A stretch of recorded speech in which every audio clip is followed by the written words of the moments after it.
Hola, ¿qué tal? Nuevamente bienvenido al podcast Tesoro de la Fe y pues ya estamos nuevamente, Padre, en este nuevo episodio. Bienvenido nuevamente. Muchas gracias, Francisco, por la invitación. Aquí estamos sí para compartir con todos los ¿verdad? Oyentes de este podcast del Tesoro de la Fe.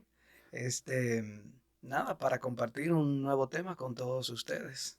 Y nuevamente, ¿no? Pues nos vamos acostumbrando poco a poco, ya sea a mirar hacia las cámaras, así que por lo cual a cada uno de ustedes que nos está viendo, pues verdad, de antemano pues esperamos su comprensión y de alguna manera pues estamos creciendo todos en esto y pues nuevamente no vamos a dar inicio, vamos a dar comienzo y pues ¿de dónde vamos a empezar? Vamos a empezar con la oración inicial que va a estar tomada del Salmo 116 del versículo 12 al versículo 13. Y vamos a empezar diciendo, en el nombre del Padre, del Hijo y del Espíritu Santo. Amén. Amén. ¿Cómo le devolveré al Señor todo el bien que me ha hecho? Alzaré la copa por una salvación e invocaré el nombre del Señor. Amado Dios, gracias te damos nuevamente como dices en tu texto, Señor. De tantas maneras que podemos estar agradecidos contigo, mi Dios. Pero en especialmente hoy agradecemos por el don de la vida, por el don de la oportunidad de estar respirando este aire, este clima que nos has regalado. Gracias te damos, Señor, y queremos agradecerte con lo que vamos a estar comentando hoy en este día. Que todo sea para glorificar tu santo nombre, te lo pedimos. Tú que vives y reinas por los siglos de los siglos. Amén. Amén.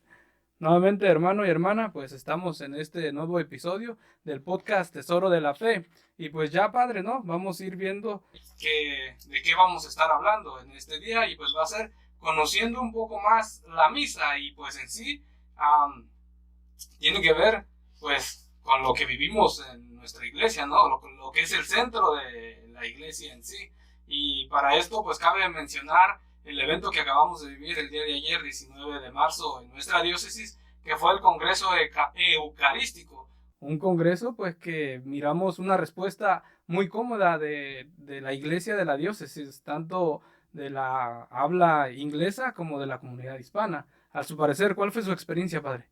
Bueno, fue muy buena porque hubo una gran respuesta de la gente, tanto de los americanos también, ¿verdad? Como hispanos y de otras eh, culturas, podríamos decir, o razas que conviven aquí en la diócesis de Allentown. Fue un día muy bueno porque se reflexionó en torno a la Eucaristía, hubo un momento para celebrar los sacramentos, hubo exposición del Santísimo y sobre todo la gente tuvo tiempo para compartir, porque eso es muy importante. Compartieron especialmente en los momentos de la más cosas como el almuerzo, que ahí la gente habla y comparte. Y luego al final se recogió todo el evento en la celebración de lo que ahora vamos a reflexionar, vamos a hablar, que la Santa Misa. Sí, padre, fue un gran evento, ¿no? De regocijo, porque por primera vez podemos ver unirnos de diferentes parroquias de habla hispana, pero también de toda la diócesis de la comunidad de inglés. Y fue un evento, pues, que para mí me conmocionó el vernos reunidos, el ver compartir, reunirnos tanta gente que compartimos la fe. Y como decía usted, ¿no? Se intercambia. Pero más que nada eso se miraba como el pueblo estamos unidos por esto mismo que vamos a reflexionar en este momento, que es la Santa Misa, conociendo más la Santa Misa. Y padre, pues ya de ahí, ¿no? Nos va a usted incursionar en este tema de qué es y cómo, de qué manera vamos a ir conociendo un poco más. Por lo cual, hermano, hermana, pues te pedimos, ¿no? Que si tienes preparado tu lápiz o tu audio, lo vayas pausando brevemente conforme vamos siguiendo adelante. Entonces, padre, si nos gusta introducirnos un poco más en esto y de acuerdo, pues, ¿por dónde quisiera empezar? Bueno, lo primero es que la misa en sí es una celebración litúrgica, como hablábamos en un podcast anterior sobre la liturgia. Hay diferentes manifestaciones litúrgicas dentro de la iglesia y una de ellas, ¿verdad? Para enfatizar es la celebración de la misa. Y la misa tiene muchísimos componentes, muchas partes, mucha gente participando, muchísimas cosas que es bueno también tenerla en cuenta para entender y para poder celebrar, ¿verdad? Como se debe la Santa Misa. La Santa Misa en sí, ¿verdad? Como su palabra lo dice, su significado es una acción de gracias. Es una palabra que deriva de una palabra en latín que significa envío. O sea, la misa es eso, la misa es un envío. ¿Un envío a dónde? Somos enviados al mundo, ¿verdad? A hacer presente a Jesús, al Jesús que recibimos en la misa, en la Eucaristía, en su palabra. Este, Ayer teníamos, decíamos, este congreso eucarístico en nuestra diócesis de Allentown, aquí. En, por uno de los motivos es que la diócesis ha estado celebrando durante todo, desde el año pasado hasta ahora, y casi ya está terminando, lo que es el año dedicado a la Eucaristía, a la presencia real de Jesucristo. Y durante la misa es que se celebra la Eucaristía, o sea, la consagración, ¿verdad?, del pan y del vino en el cuerpo y la sangre de Cristo. Eso es parte de la misa. La misa en sí es una celebración bastante, debemos decir, un poco compleja, tiene varias partes, cada una, ¿verdad?, propia, y nada. Podríamos decir que la misa se divide en dos partes principales, que es la liturgia de la palabra y la liturgia de la Eucaristía. Pero en sí, la misa este, comienza con lo que es los ritos iniciales y luego sigue con la liturgia de la palabra y luego continúa así con lo que es la liturgia eucarística, y la liturgia eucarística tiene también diferentes partes, como el momento de la presentación de los dones, como se dice, el momento de la consagración del pan y del vino, y así sucesivamente sigue el rito de la comunión, y luego termina, ¿verdad?, con el rito final, con la bendición. Este, Recordando, ¿verdad?, lo que hoy celebramos, la misa, los católicos y también los ortodoxos, no es más que una serie también de ritos judíos de la religión judía que se fueron asumiendo y que se fueron modificando con el tiempo y que fueron pasando, ¿verdad?, a lo que hoy conocemos con el estilo cristiano en sí. La misa en sí tiene muchísimos elementos que son de la tradición judía. Eh, y nada, eso sí, en la celebración de la misa, muchísimas personas participan, o sea, hay muchas personas participando. Principalmente el sacerdote en sí, ordenado para la celebración de la misa. También están los que le asisten, que pueden ser los diáconos, los lectores, los acólitos, el coro, el pueblo, y así sucesivamente. También en la misa se utilizan diferentes cosas, sobre todo utiliza la palabra, se utilizan las especies de pan y de vino, se utilizan también, hay ocasiones que se utiliza incienso, que se utiliza agua, se utilizan también otros elementos. También hay otra, decíamos, entre las personas que participan directamente en la misa, está un grupo que podríamos decir que es el coro, y están los fieles de por sí. Los fieles no son meros espectadores de la celebración de la misa.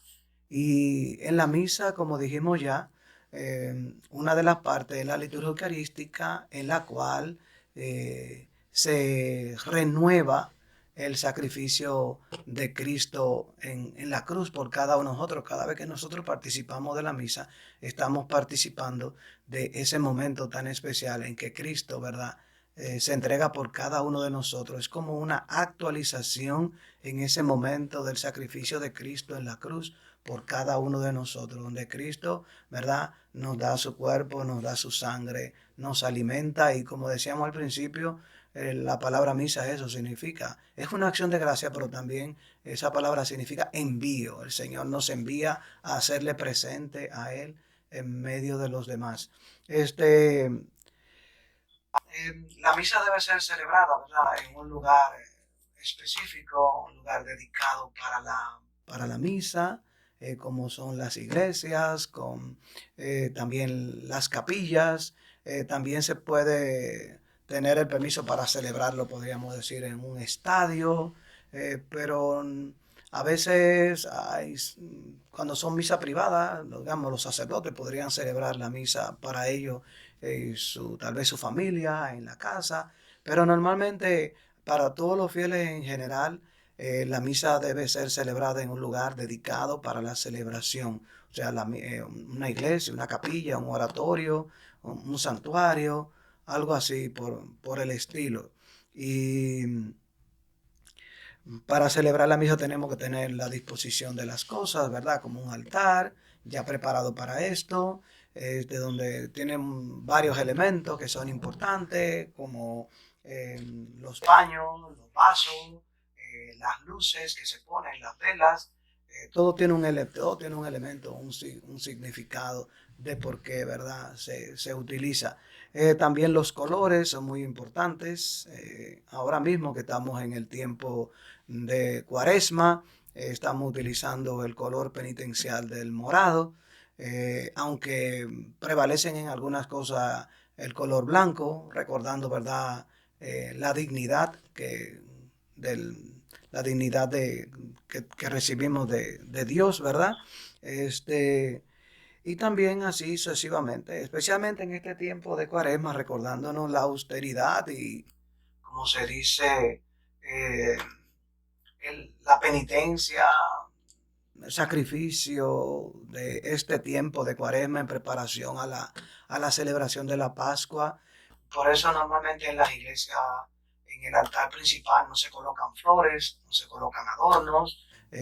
Tal vez hay alguna iglesia que ponen alguna decoración de piedras, la cruz, espina, arena al frente del altar, recordando, ¿verdad?, este tiempo de penitencia, de aridez, de sacrificio, pero no se ponen flores.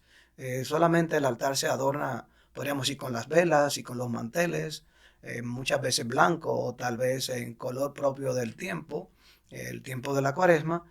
Pero todas las demás cosas, ¿verdad?, se deja para la celebración de la Pascua, para que se vea, ¿verdad?, ese cambio.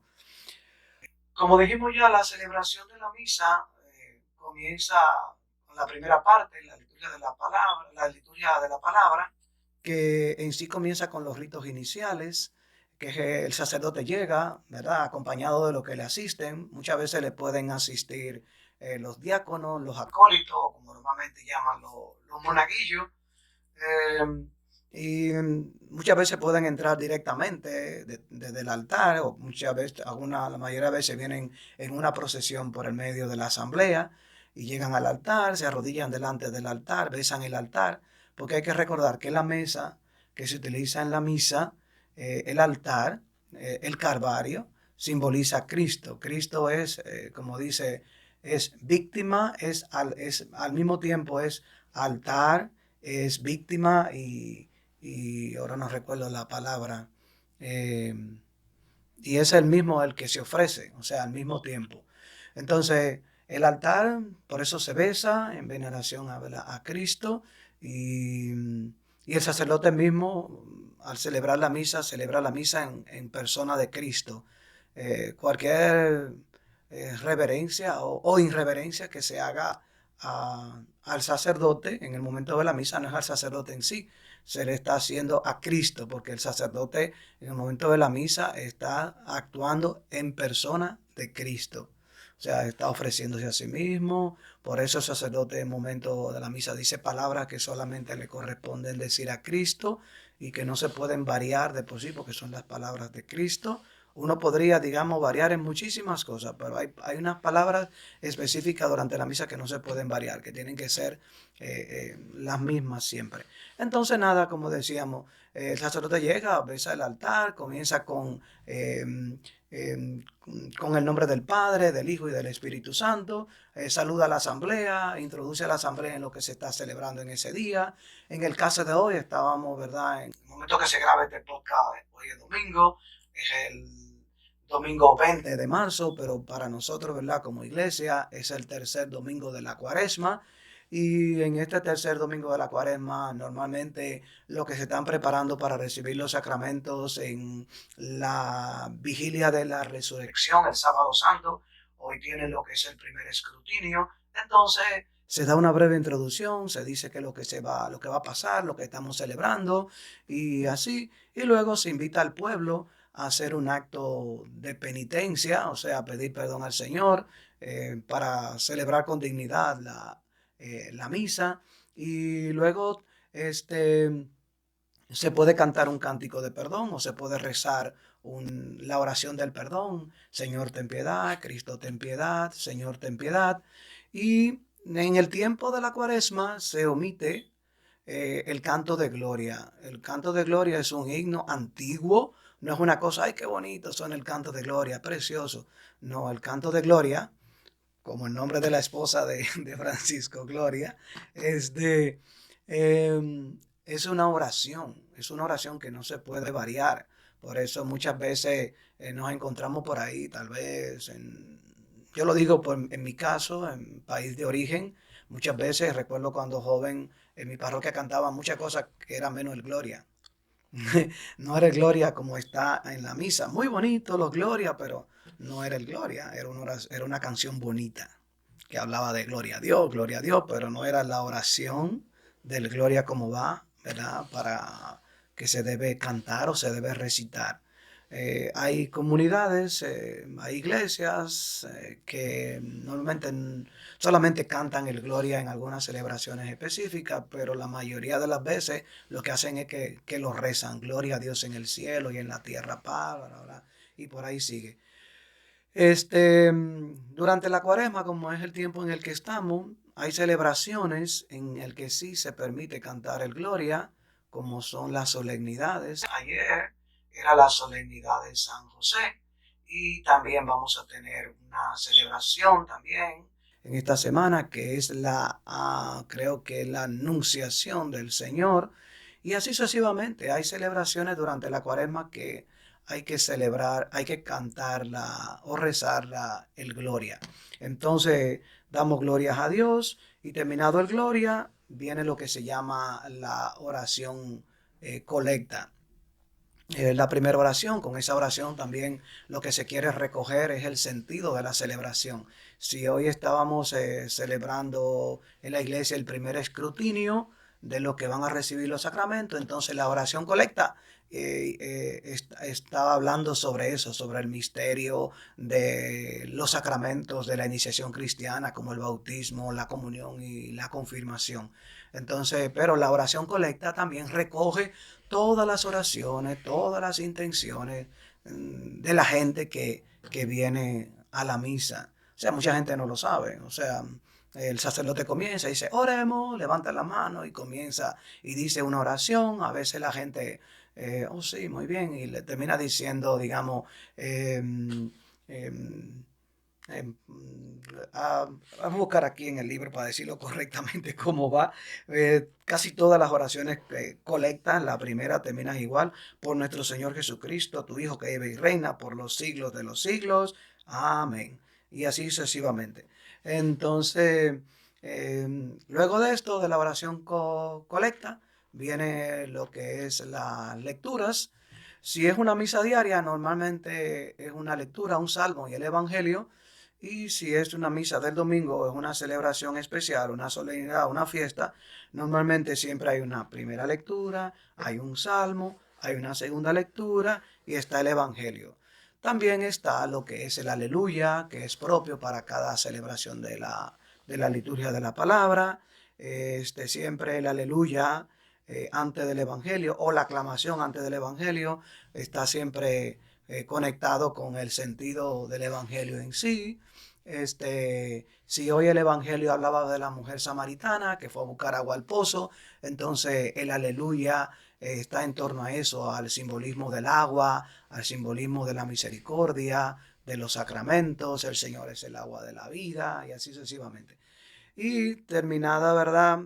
Las lecturas, la primera, el Salmo, la segunda, el Aleluya, la lectura del Evangelio, viene un momento de reflexión con la homilía. Pero, una cosa, los laicos pueden participar de las lecturas, pero dentro de la iglesia hay personas ordenadas como lectores, ¿verdad? Que sea una de sus funciones, ser lectores. En el proceso para la ordenación sacerdotal hay diferentes niveles, podríamos decir.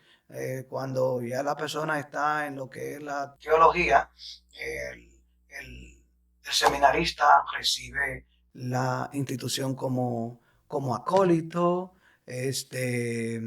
también luego como lector y luego como diácono y al final es como sacerdote. Entonces, pero dentro de la iglesia también tenemos la institución de laicos, ¿verdad? Que pueden leer las lecturas, pueden recitar los salmos y así sucesivamente, leer las peticiones, pero el evangelio dentro de la misa solamente lo puede leer el diácono o el sacerdote. Antes, si en la celebración de la misa hay un diácono, antes del diácono ir a proclamar el evangelio, recibe una bendición, una oración especial para que proclame, ¿verdad?, dignamente la palabra del evangelio. Y si no hay diácono, el sacerdote mismo tiene que leer el evangelio. No se hace ninguna oración, pero uno personalmente sí hace una oración este, antes de leer el evangelio y después de leer el evangelio. Si no hay lectores, también el sacerdote podría leer todas las lecturas, la primera, el salmo, el evangelio. Si fuera un domingo y no hay lectores, el sacerdote puede leer la primera, el salmo, la segunda.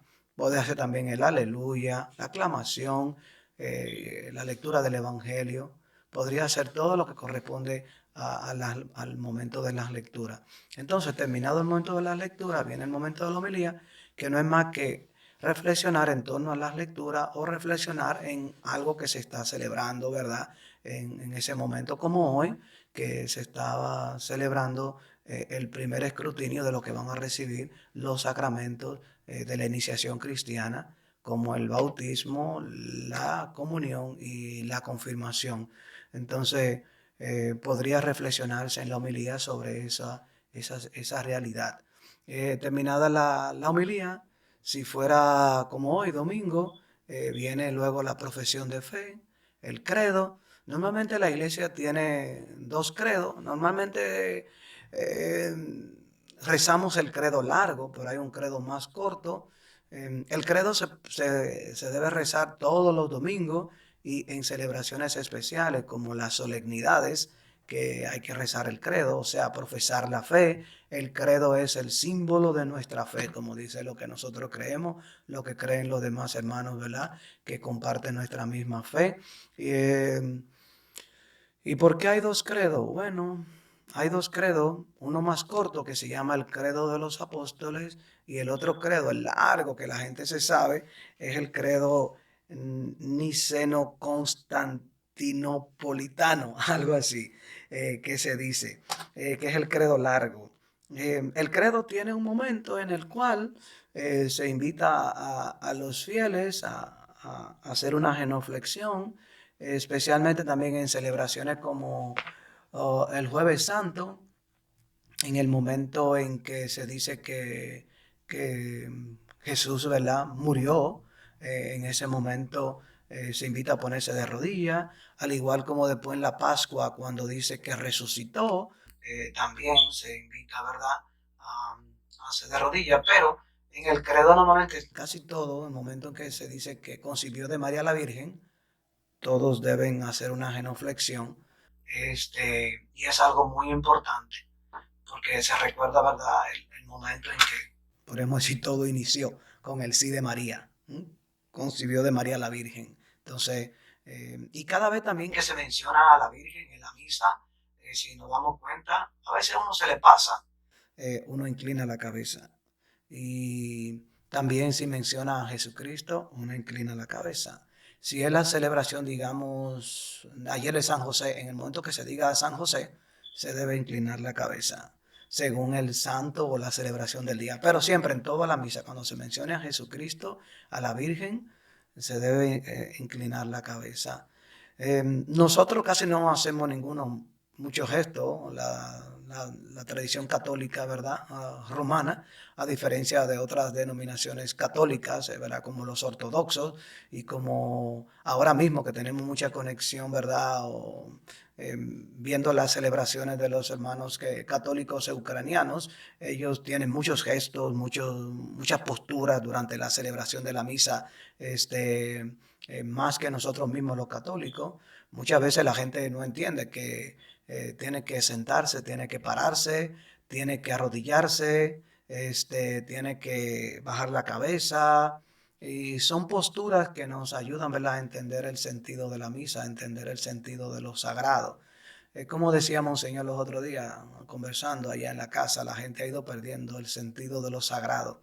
Y es lamentable poco a poco como la gente se ha ido, ¿verdad?, desinteresando con las cosas y no reconoce, ¿verdad?, lo sagrado, lo divino en una que otra, ¿verdad?, momento o celebración, como especialmente durante de la misa. Es como que durante de la misa, y perdón que lo diga, mucha gente dice, ay, quiero ir al baño, y va al baño. Tengo sed, bebo un poco de agua, está bien. Tiene sed, puede traer su botellita de agua. Hay personas que no pueden, ¿verdad? Pero a ningún sacerdote se le ocurriría decir, ay, quiero ir al baño, ahora me voy a la misa, y dejar la gente ahí irse para el baño y volver para atrás. Este, y nada, pero, ¿verdad? Como decíamos ahorita, tenemos dos credos. Tenemos el credo de los apóstoles, que es el credo corto, el cortito, que muchas veces la gente reza cuando reza el rosario. Y es el credo, ¿verdad?, que profesaban los apóstoles, los 12 apóstoles. Y el credo largo, el credo niceno-constantinopla, nipolitano, creo que se dice, es el credo, ¿verdad?, que abarca el credo de los apóstoles y también abarca el credo de toda la iglesia.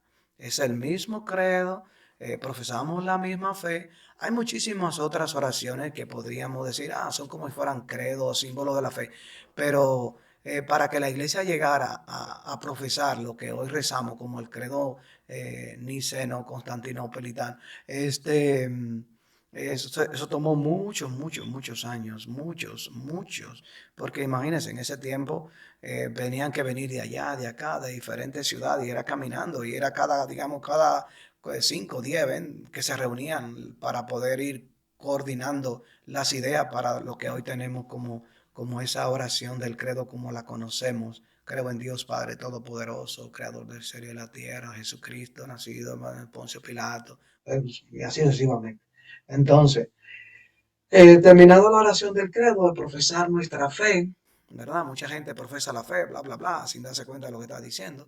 Eh, Muchas veces no nos detenemos a meditar en las palabras que profesamos.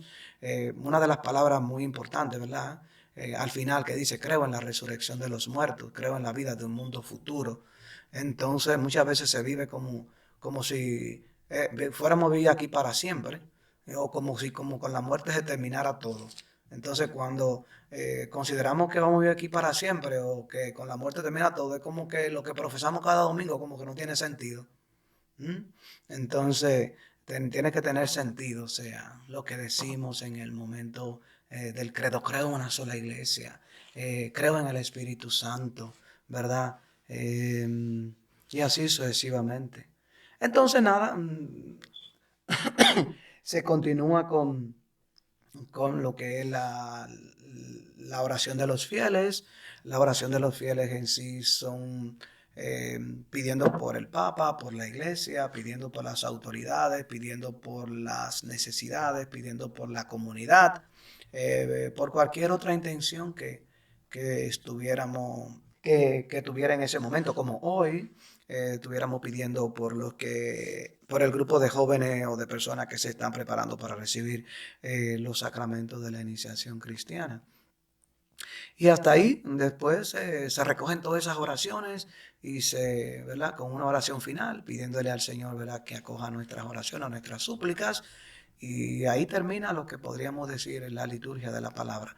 Y luego continuamos con la celebración de la liturgia eucarística, que comienza con la presentación de los dones. Normalmente la presentación de los dones va acompañado, ¿verdad? Eh, de un canto, se prepara el altar para la presentación de los dones de pan y de vino.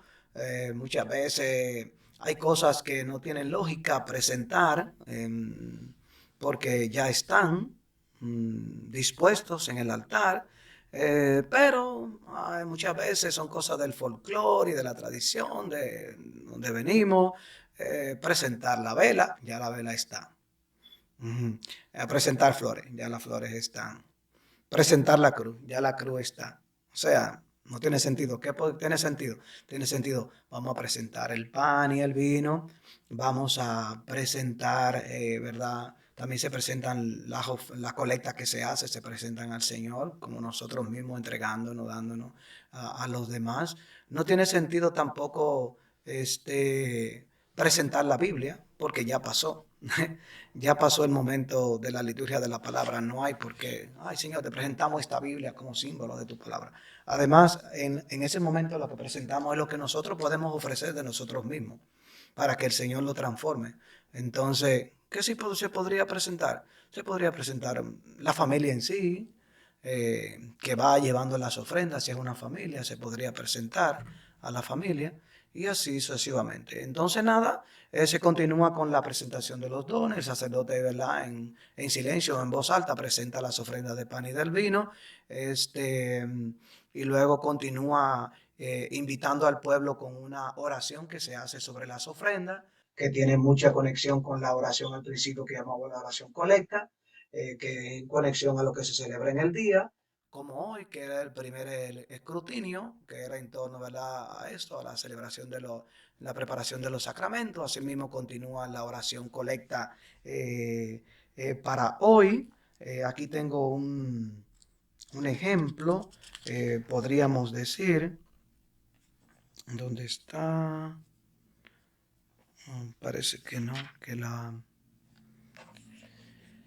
que la moví. Pero eh, nada, luego continuamos con lo que es el prefacio.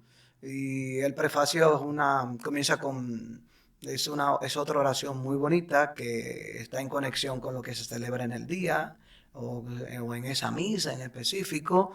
El sacerdote comienza invitando a la asamblea diciendo: el Señor esté con ustedes. El pueblo responde: y con tu espíritu. No es que vamos a hacer un coro y que vamos a contestar así, asá. No. Así comienza la oración del prefacio. El Señor esté con ustedes, con tu espíritu. Levantemos el corazón. Lo tenemos levantado hacia el Señor. Lo tenemos levantado hacia el Señor. No es que levanto la mano para arriba haciendo gestos. No, es que verdaderamente estoy dirigiendo mi corazón hacia el Señor. Y el sacerdote prosigue diciendo: demos gracias al Señor nuestro Dios. Y el pueblo, ¿verdad?, responde: y es justo y necesario. Luego continúa una forma que casi siempre es la misma del prefacio: en verdad es justo y necesario, bla, bla, y sigue por ahí. Pero la siguiente parte es, podríamos decir, la que está en conexión a lo que se celebra en el día. Hoy, en el tercer domingo, en el que se toca el tema de la samaritana, ¿verdad? Entonces, ese prefacio habla sobre ese momento que Jesús se encuentra con ella, un momento de fe, cómo la mujer cambió, cómo la mujer recibió, ¿verdad?, esa gracia de la fe como si fuera un agua viva. Y luego todos casi los prefacios terminan igual al final, invitando al pueblo a alabar a Dios, a darle gracia con el cántico ¿verdad? Del santo. Entonces el santo también es otra, Santos Santos, es una oración, ¿verdad? Que no se puede variar. Muchas veces hay muchos cantos que parecen al Santo Santo, pero no tienen nada que ver tampoco con... Hay un santo muy bonito que normalmente cantan en la comunidad hispana que es Santo, Santo, Santo, dicen los querubines, pero a veces el santo se va por otro lado y no es siguiendo lo que dice en sí la oración misma del santo. Santo, Santo es el Señor Dios del universo, llenos están el cielo y la tierra de su gloria. Hosana en el cielo, bendito el que viene en el nombre del Señor. Hosana en el cielo. Entonces, terminada la oración o el cántico del santo, todos los fieles deben de ponerse de rodillas. Es el momento central de la celebración. Es el momento en el cual el sacerdote hace lo que se llama la epíclesis, que es la invocación del Espíritu Santo sobre las especies de pan y de vino. Y luego viene lo que es el momento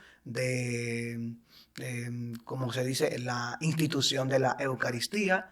Como dije al principio, son las palabras que de toda, si pudiera mostrar aquí a la cámara, son la única palabra en este libro de celebrar la Eucaristía, el misal romano, que están en letra grande y en mayúscula. Después de todas las demás están en negritas o en letras normales, itálicas, pero estas son las únicas letras que están en mayúscula para que no se digan de otra forma, porque son las palabras, ¿verdad?, que dijo el Señor y se deben decir con la intención con que el Señor la dijo y se deben hacer con las especies de pan y de vino. Y la debe decir la persona indicada para que verdaderamente en ese momento, ¿verdad?, se transformen en el cuerpo y la sangre de nuestro Señor.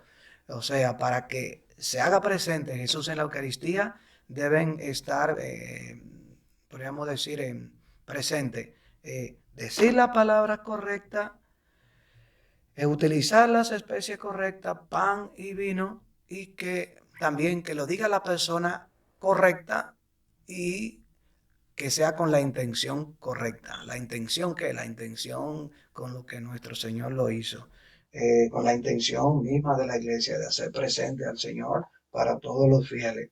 La persona correcta, el sacerdote, solamente el sacerdote puede consagrar las especies de pan y de vino en cuerpo y sangre de Cristo. El obispo, él es un sacerdote. El papa, él es un sacerdote.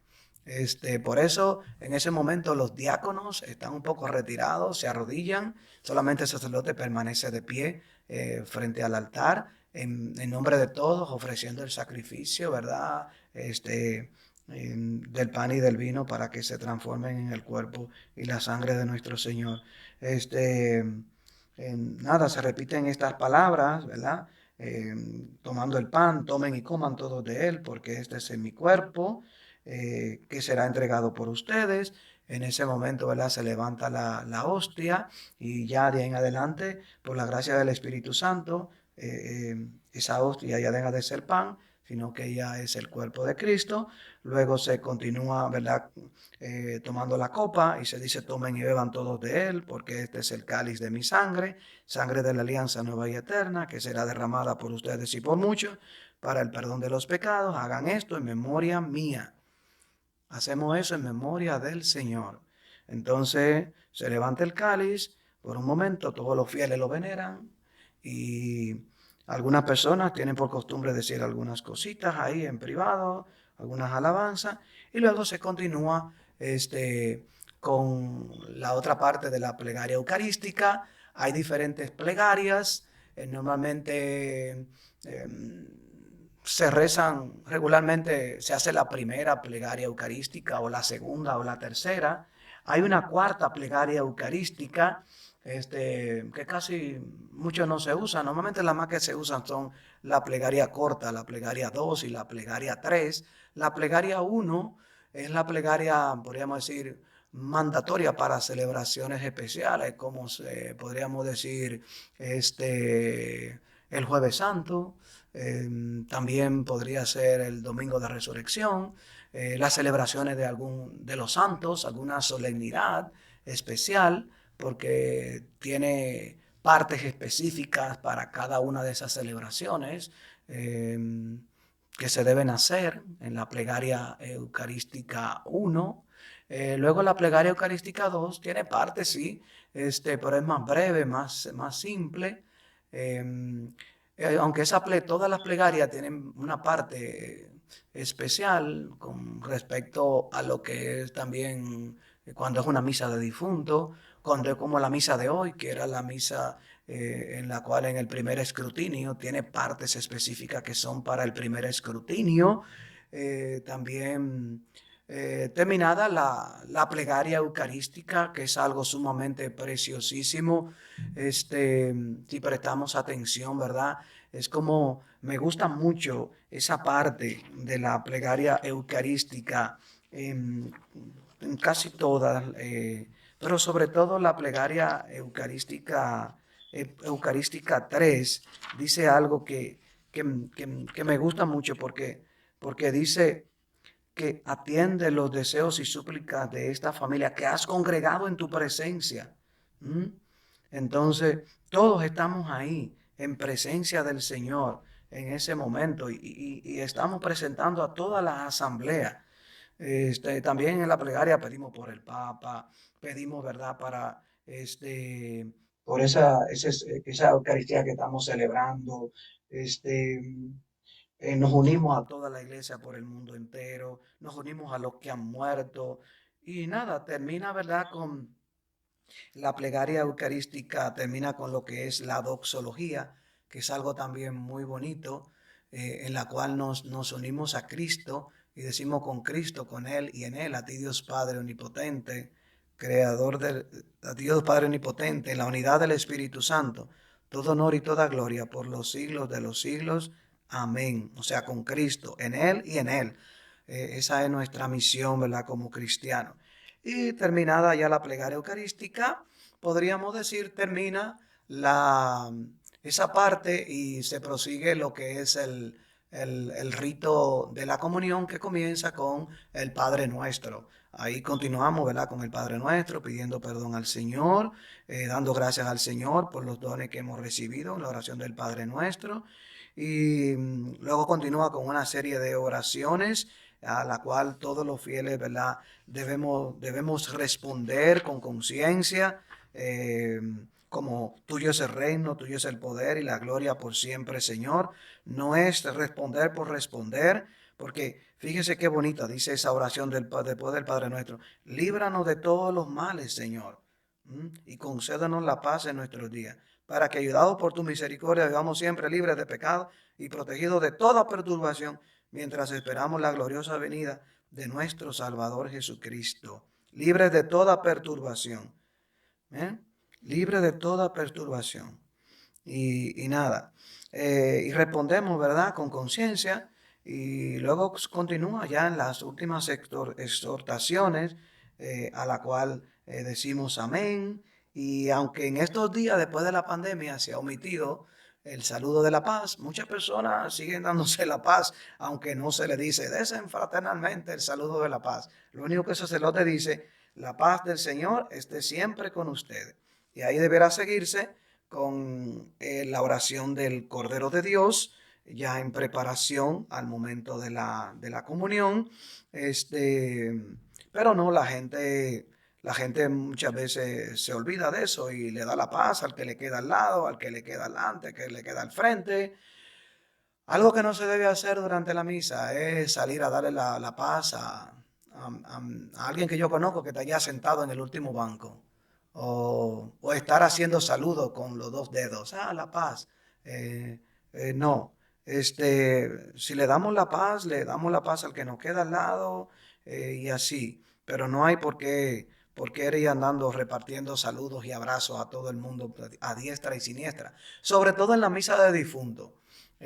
Si no le doy la paz, si no voy a saludar a la persona que se le murió, ese familiar, y ahí aprovechamos para dar saludos. Y eso no es un momento para estar dando saludos. El que estamos aquí, que la condolencia, no.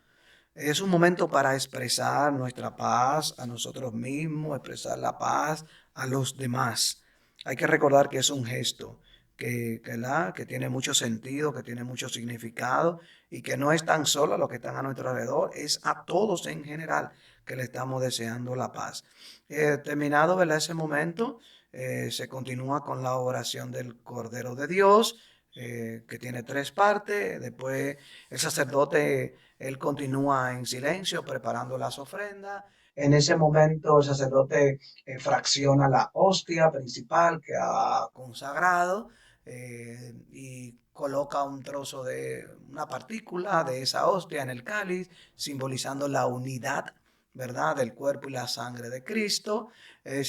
Una tradición muy antigua se decía que había que traer una parte de la hostia que se consagró en otra comunidad, en la misa anterior, y así se simbolizaba la unidad. Pero debido ya, como el tiempo ha ido pasando y las cosas, ¿verdad? Ahora solamente se utiliza una fracción de la hostia principal que se utiliza durante la celebración de la misa, se coloca dentro del cáliz que tiene la sangre de Cristo. Luego se invita a todos los fieles a ponerse de rodillas. El sacerdote hace una oración personal en la cual, ¿verdad?, pide prepararse para recibir la Eucaristía, de que la Eucaristía sea para él, ¿verdad?, ese alimento de vida eterna, o sino que sea lo mismo que lo condene, o sea, en sí, como que dice, por tu palabra será condenado, o sea, por mis propias acciones, a recibir la Eucaristía indignamente. Ya antes, ¿verdad? El pueblo, si algo ha faltado, fíjese que durante la misa hemos tenido muchísimos momentos. Al principio pedíamos perdón, luego también seguíamos pidiendo en las peticiones que ahí podíamos pedir perdón, y luego en el Padre Nuestro también seguíamos pidiendo perdón, y ahora en el Cordero de Dios seguíamos pidiendo perdón. Y cada quien de manera personal, antes de acercarse a la comunión, podría seguir, ¿verdad?, pidiendo perdón al Señor en su oración personal, como el sacerdote mismo hace oración antes de recibir la Eucaristía. Entonces, nada, presenta a la comunidad la Eucaristía, ¿verdad?, diciendo: este es el Cordero de Dios, el que quita el pecado del mundo. Dichosos los invitados a la cena del Señor. Todavía ahí se sigue diciendo: Señor, no soy digno de que entres en mi casa, una palabra tuya bastará para sanarme. Todavía ahí seguimos pidiendo perdón si algo ha faltado. Y hay personas, ¿verdad?, que si no están debidamente preparadas para recibir la Eucaristía, pueden hacer un firme propósito, sin, ¿verdad?, no están preparados porque no se han confesado previamente y saben que han cometido algún pecado, pero no han tenido oportunidad de confesarse anteriormente. Y bueno fuera que no, ¿verdad?, no recibiera la Eucaristía, pero si hace firme propósito de confesarse lo más pronto posible, puede hacer un buen examen de conciencia ahí, hacer un buen acto de contrición, y lo más pronto posible. No es, ay, no. Usted prometió antes de recibir la Eucaristía porque usted tiene un deseo inmenso de recibir la Eucaristía, pero usted sabe que no podía recibirlo porque estaba en pecado. Pero eh, nada, entonces puede acercarse a la comunión. ¿Quiénes se pueden acercar a la comunión? Los que están preparados para recibirla. ¿Quiénes están preparados para recibirla? Aquellos que si no tienen ningún compromiso, o sea, que no están casados, que son solteros, que no tienen hijos, ¿verdad? No tienen ningún compromiso, ¿verdad? Entonces, y que previamente se han confesado, ¿verdad?, pueden recibir la Eucaristía. Eh, pero personas que están casados por el civil, o que están cohabitando juntos, aunque sean católicos bautizados, que cuando eran jóvenes o eran niños recibieron la primera comunión, recibieron la confirmación, tienen todos los sacramentos. Este, entonces, si están cohabitando con alguien, si están teniendo, ¿verdad?, una vida marital con otra persona, ¿verdad?, entiéndase con su esposa, con su esposo, no con su esposo y esposo, esposa y esposa, entiéndase bien claro. No pueden acercarse a la Eucaristía, se privan a sí mismos de recibir la Eucaristía, pero pueden acercarse y recibir una bendición. Y también el estar ahí frente a Jesús en la Eucaristía ya es una gran bendición también. Y hay que recordar que también comulgamos a través de los hermanos que pueden comulgar, porque todos somos uno. En la celebración de la misa nos unimos. Hay que recordar ese signo de cuando el sacerdote coloca un trozo de la hostia principal en el cáliz, simbolizando la unidad a la cual todos estamos llamados en la celebración de la Santa Misa. Y nada, los que pueden comulgar se acercan, reciben la comunión. El sacerdote siempre va a decir el cuerpo de Cristo y la persona va a decir amén. Eh, Ahora mismo con esto de la pandemia se ha especificado en algunas comunidades, algunos lugares que se debe recibir la comunión en la mano. Hay muchas personas que se sienten mal a recibir la Eucaristía en la mano porque consideran que la mano es algo indigno para recibir a Jesús, que hay que recibirlo en la boca. Pero no hay ningún problema, no hay ningún pecado, no hay nada. O sea, mucha gente dice, no, es un pecado recibir la comunión en la mano. No, no hay ningún pecado en recibir la comunión en la mano, recibir en la boca.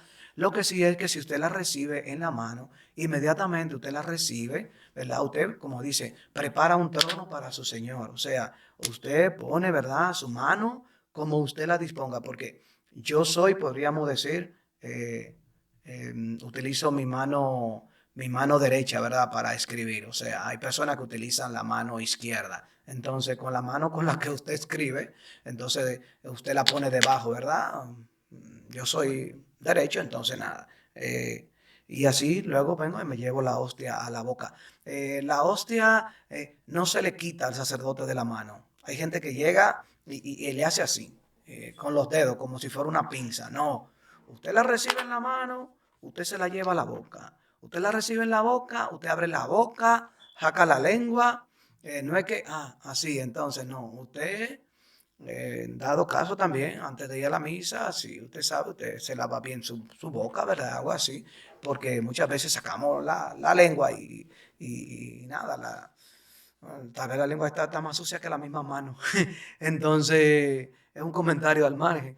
Pero nada, eh, no hay ninguna falta en recibir la Eucaristía. Eso sí, como dije ya, se recibe en la mano inmediatamente, se lleva.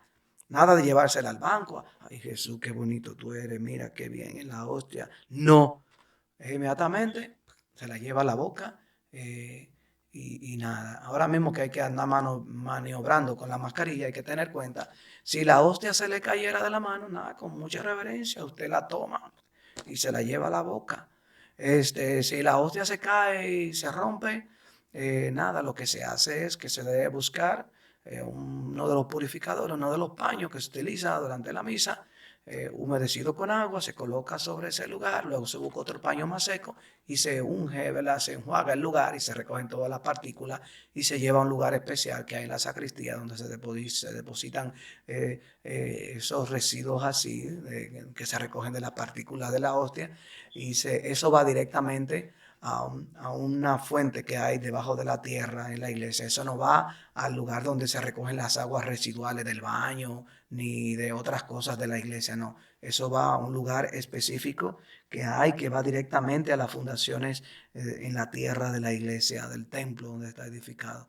Entonces, si al sacerdote se le cae la hostia dándole a la gente, lo que hace es que el sacerdote tiene la hostia ahí, luego la puede consumir o la puede insorber en agua y echarla en el lugar, como dije ya, donde se colocan los líquidos sagrados, ¿verdad?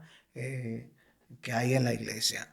Aquí en la iglesia de nosotros, ahí en San Pedro, al lado del altar, hay esto que se utilizaba antiguamente para esto y todavía se puede seguir utilizando porque eso va directamente a la tierra a la fundación de los cimientos de la iglesia. Bueno, terminada la celebración de la comunión, se purifican los vasos, se recoge toda la comunión que quedó. Siempre es bueno que los fieles comulguen de las hostias consagradas durante esa misa. Como dijimos al principio, en la presentación de los dones se presentan las hostias que se van a utilizar, ¿verdad? Y hay que disponer una cantidad pero muchas veces no se sabe qué cantidad de gente va a venir. Siempre hay hostias consagradas que han quedado de las misas anteriores en el tabernáculo, en el sagrario, y se pueden tomar de esas hostias para distribuir a la gente también en esa misa. Pero siempre es bueno que la gente comulgue de las hostias consagradas en esa misa. Las hostias que quedan se reservan. ¿Por qué se reservan? Por si hay una emergencia y una persona necesita recibir la Eucaristía. Hay momentos de silencio. tanto durante la celebración de la comunión, se pueden cantar salmos, se pueden cantar cánticos apropiados a la comunión o se puede estar en silencio. Terminada la comunión, el sacerdote se puede sentar un momento, los fieles se sientan, oran en silencio. Como dijimos ahorita, antes de comulgar la gente ora. Después de la comunión la gente ora. El mismo sacerdote mientras está purificando los vasos, él está orando. Hay una oración específica para eso en silencio. Hay oraciones que a mí en lo particular son en silencio, que se deben hacer, pero a mí en lo particular las digo un poquito más alta para que la gente sepa lo que está pasando, ¿verdad? En ese momento. Pero son oraciones particulares que el sacerdote no solo la tendría que hacer en voz baja. No es que la diga a voz alta, como la dice, como se puede decir, digamos, la oración del prefacio o la doxología, con Cristo, con él y en él, a ti Dios. No, esta oración, digamos, antes de la comunión, Señor Jesucristo, la comunión de tu cuerpo y de tu sangre sea para mí motivo de juicio y condenación. O sea, para que la gente sepa, o sea, que si recibo la comunión indignamente, es verdad, es juicio y condenación para mí también, no es tan solo para el pueblo. Entonces, nada, terminada la comunión, se invita al pueblo a ponerse de pie y se recoge todo con una oración colecta, como hicimos al principio, una oración colecta para comenzar, una oración colecta sobre las ofrendas, y es una oración que tiene que ver mucho con la celebración del sacramento, o perdón, de la fiesta que se está celebrando en ese día. Podríamos decir, como en el día de hoy, a ver si encuentro ya para ir terminando. Muy bien, aquí está lo que te quería decir ahorita. La oración colecta de hoy, en este tercer domingo, en el primer escrutinio de los que se preparan para recibir los sacramentos de la iniciación cristiana, el bautismo, la comunión y la confirmación, termina diciendo que es la oración después de la comunión. Entonces, hazte presente, Señor, con los frutos de la redención, para que protejas a quienes vas a admitir, o sea, la persona que se están preparando para los sacramentos, lo que vas a admitir a los sacramentos que dan la vida eterna, o sea, los sacramentos que dan la vida eterna, la Eucaristía, el bautismo, la confirmación, a fin de que lleguen a ser dignos de recibirlos. Estamos ya, ¿verdad? Y termina diciendo, por Jesucristo nuestro Señor. Amén. Entonces, la misa termina con la bendición final y con la bendición final se le exhorta al pueblo que pueden ir en paz. Recordamos que la misa es un envío a ser presente a Cristo en medio de nuestra familia, en medio de nuestra comunidad, en medio de nuestro mundo. Por eso que muchas veces la gente dice, ¿y tú estabas para la misa? Sí, estaba para la misa. Pero, como que no te está comportando como que viniera de la misa. Viniste de la misa y ya está peleando. Entonces, ¿verdad? Tenemos que ser conscientes de que cuando salimos de la misa, somos enviados a compartir esa palabra que hemos recibido, somos enviados a compartir a Cristo que se ha hecho presente para nosotros en la Eucaristía, somos enviados, ¿verdad? A hacer presente ese sacrificio de Cristo por cada uno de nosotros, a ser Cristo en medio de la comunidad, en medio de nuestro diario vivir. Y nada, terminada la misa, sería bueno, ¿verdad? Que uno tomara un momento de silencio. Muchas veces salimos huyendo, mm, pero sería bueno, ¿verdad? Quedarse un momento en oración tranquilo y salir al paso. Algo que me sorprende, y los otros días yo no me daba cuenta, alguien me dijo, que mire para atrás en la misa del domingo, y miré para atrás y venía todo el mundo detrás de mí. O sea, todo el mundo iba saliendo. Gracias a Dios que dejaron salir al padre y a los ministros que le acompañan primero, pero venía todo el mundo detrás, ahí iba saliendo. Y nada, pero es algo muy bonito, sí, también. Y eso es lo que quería compartir. Yo sé que son muchas cosas, este, sobre la misa, pero hay muchas cosas que se podrían ir, digamos, desarrollando poco a poco, sobre todo los diferentes prefacios, ¿verdad? Que hay, como dije ahorita, son prefacios propios, como el de hoy, como las celebraciones de la Virgen, de los santos, de los diferentes misterios de la vida del Señor, como su pasión, su muerte, su resurrección, este, y así sucesivamente. Hay diferentes prefacios para cada uno de los santos.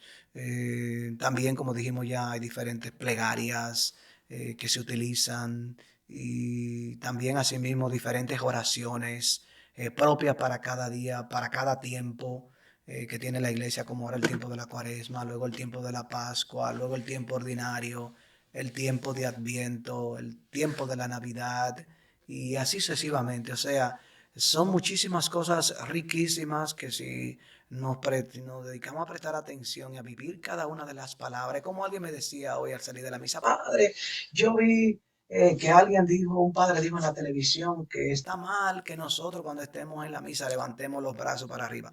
En realidad, esa postura de levantar los brazos es una postura sacerdotal. Claro está, todos somos sacerdotes por el bautismo, pero en el momento de la misa, el que está funcionando como ejerciendo el ministerio sacerdotal, haciendo presente a Cristo, es el sacerdote. Por eso los sacerdotes son los únicos que deben levantar las manos hacia arriba, porque es una posición sacerdotal, levantar las manos hacia arriba. Es como intercediendo entre Dios y el pueblo.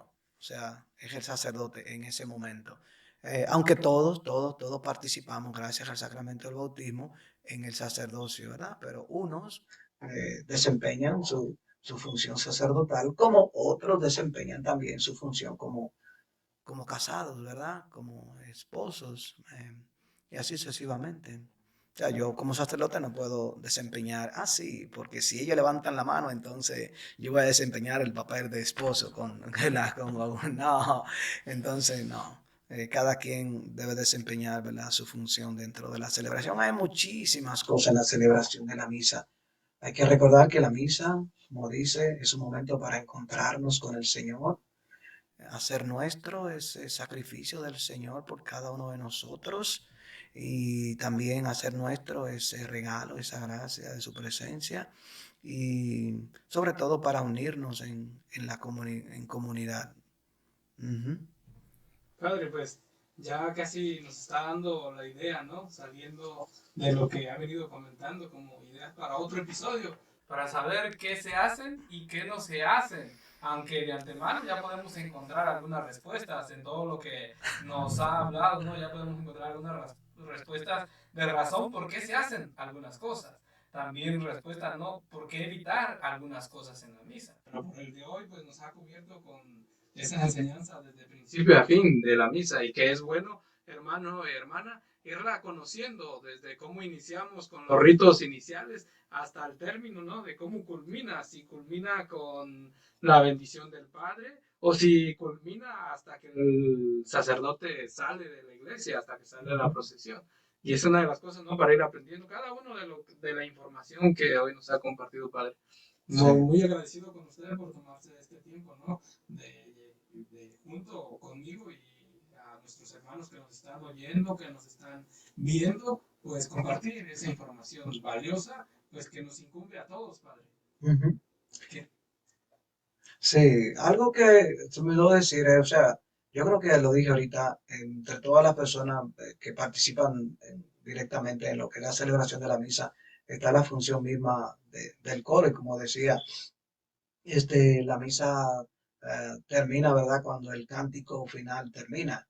Normalmente tenemos cántico, se puede cantar en toda la misa, pero sobre todo en la misa dominical, que tenemos cantos, y aunque en la misa tal vez diaria, en algunas iglesias, no hay canto, lo que sí hay oraciones y, eh, como se dice, antífonas que se rezan antes y durante la celebración de la misa diaria. Este, debemos sí participar de la misa, especialmente en el domingo. Es una obligación. Algo que como cristiano que se me estaba olvidando era eso. Y es que hay que recordar que los cristianos, los católicos, estamos obligados a participar de la misa dominical, aunque sea hay personas que tienen por costumbre de asistir a la misa diaria y está muy bien. Pero cuando comenzó la pandemia, en la Iglesia Universal, en todas las iglesias del mundo y en muchísimas otras denominaciones religiosas, también dieron permiso a la persona de no asistir a las celebraciones litúrgicas, en específico, ¿verdad? La celebración de la misa por la aglomeración de personas. Entonces las personas no faltaban al mandamiento de santificar la fiesta, de guardar el día del Señor, de asistir a la misa. Entonces, pero cuando terminó el momento, digamos así, de alto contagio, se levantó, ¿verdad?, el permiso y ya la persona que no va a la misa, en el domingo por lo menos, está faltando al mandamiento. Entonces tiene que acercarse a la confesión. Ah, padre, que estaba nevando el domingo pasado y por eso no pude ir a la misa, porque, muy bien, era una condición del tiempo que le impedía a usted salir a la misa. No, ¿verdad? Ah, no tiene que venir a la misa aunque esté nevando. Va la persona y se cae, se rompe la cabeza y hasta puede morir. ¿Verdad? Malo es, eh, ah, yo me voy a quedar en mi casa viendo aquí la televisión, oh, no quiero salir. Ya fue una decisión suya sabiendo que hoy usted como cristiano tiene que ir a la misa, tiene que participar de la misa, recibir, ¿verdad?, el mensaje de la palabra, recibir a Jesús en la Eucaristía. Eh, por eso yo digo, lamentablemente hay mucha gente débil en la fe, porque muchos no se alimentan ni siquiera con la palabra, mucho menos con la Eucaristía. Como decía la hermana Margaret los otros días, con los niños que se están preparando para la primera comunión en nuestra parroquia de San Pedro. Muchos padres quieren que los niños reciban la Eucaristía, vayan a la misa, pero ellos no van, los padres, ellos no reciben la comunión. Entonces prefieren vivir en su situación personal, y se privan de recibir la Eucaristía, se privan de recibir a Jesús. Entonces como que eso no cabe, no, como que no pega en la cabeza. Y nada, es algo muy importante. Y como dije ya, si no se puede ir el domingo, ¿qué trabajo? Hay muchas personas que trabajan el domingo. Usted puede ir otro día, diga, como mi día libre son los martes y miércoles, yo voy a ir a la misa un martes o el miércoles en la mañana o a la hora que en mi iglesia o la iglesia que me quede más cerca tenga la misa y ofrezco esa misa como si fuera la misa del domingo. Y estuve participando de la misa, estuve, ¿verdad? No tan solo por cumplir, sino porque tengo ese deseo, esa necesidad de participar de la misa, de la Eucaristía, de unirme a Cristo, de unirme a la comunidad, de recibir la palabra, de recibir a Jesús en el Santísimo Sacramento. Uh-huh.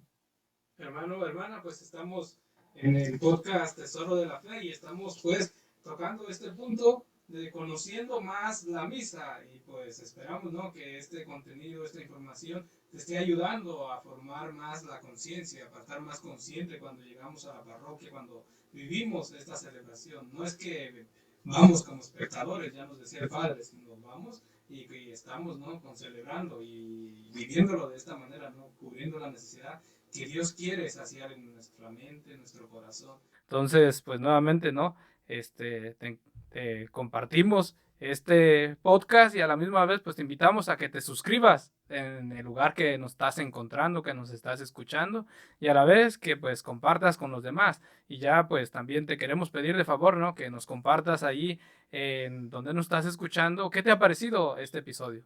¿Con qué te has quedado? ¿Qué ha sido de nuevo para ti? Y de antemano, pues si han surgido preguntas, pues también te invitamos a que nos dejes ahí un comentario y así en otro episodio pues podamos tener la oportunidad, Padre, ¿no?, de contestarlas o de ayudarnos para crear este nuevo contenido, ¿no?, de estar compartiendo nuestra fe. Entonces, Padre, llegando al final, ¿de qué manera nos despediríamos o se gustaría despedir? Y ya pues pasaríamos a la oración final. Bueno, para ir recogiendo, recordar que cuando asistimos, ¿verdad?, a la celebración de la Santa Misa, este, debemos asumir, ¿verdad?, este, una postura, una conciencia de que no somos, como decía, meros espectadores allí, sino que también nosotros desde nuestra posición como participantes, como fieles, como bautizados, estamos llamados, ¿verdad?, a responder, a, a recibir ese mensaje, a compartirlo con los demás, hacerlo vida y vivir cada uno de los momentos de la Santa Misa con conciencia de lo que estamos haciendo. Porque si lo hacemos como de rutina, entonces no va a pasar nada. Muchas veces pensamos, ay, la misa es aburrida, porque pensamos que la misa es como si fuera un show de comedia, donde tenemos que irnos a divertir, donde tenemos... Es verdad que muchas veces, ¿verdad? Hay cosas que nos ayudan a la celebración, los cantos, las lecturas, las oraciones bien hechas, la homilía, em, pero es sobre todo encontrarnos con Jesús, encontrarnos con los demás, recibirlo en su palabra, recibirlo en la hostia consagrada. No es para irnos a divertir, no es para, ay, qué bien lo pasó, no. Es eso, o sea, tener ese encuentro con nuestro Señor ahí en la misa. Bien, pues nuevamente está escuchando pues los consejos del Padre, en los cuales pues, nos pueden ayudar a nosotros disponernos mejor para cuando vamos a la iglesia, tanto nosotros como nuestros familiares, nuestros hijos, nuestra pareja, si aún no se ha adentrado de una manera especial a la iglesia, ¿no? Nosotros ir compartiendo lo que hoy vamos escuchando, lo que vamos aprendiendo día a día. Entonces, pues llegamos al final de este episodio y le damos las gracias por quedarnos con nosotros todo este tiempo. Entonces, pues Padre, ¿no? Si nos puede ir ayudando con la oración final. Sí, cómo no, Francisco. Y todos los que participan de este podcast, aprendiendo un poco más, ¿verdad?, sobre la celebración de la Santa Misa. Le damos gracias al Señor por esta oportunidad. Le damos gracias al Señor porque nos ha dejado en la celebración de la Santa Misa ese momento de encontrarnos con Él en su palabra, de encontrarnos con Él en la Eucaristía, de encontrarnos con los hermanos, de alabarlo, de bendecirlo, de sentir que no estamos solos, de sentir que somos enviados a hacerle presente en nuestra vida, en la vida de los demás. Le pedimos al Señor que nos llene de la gracia de su Espíritu Santo, para que cada vez que participamos de la Santa Misa, lo hagamos con un corazón consciente y dispuesto de que nos estamos encontrando contigo, Señor, de que tú estás ahí, de que tú te sigues entregando y que también nosotros decimos que sí, que queremos entregarnos como tú te entregas para la salvación del mundo. Amén.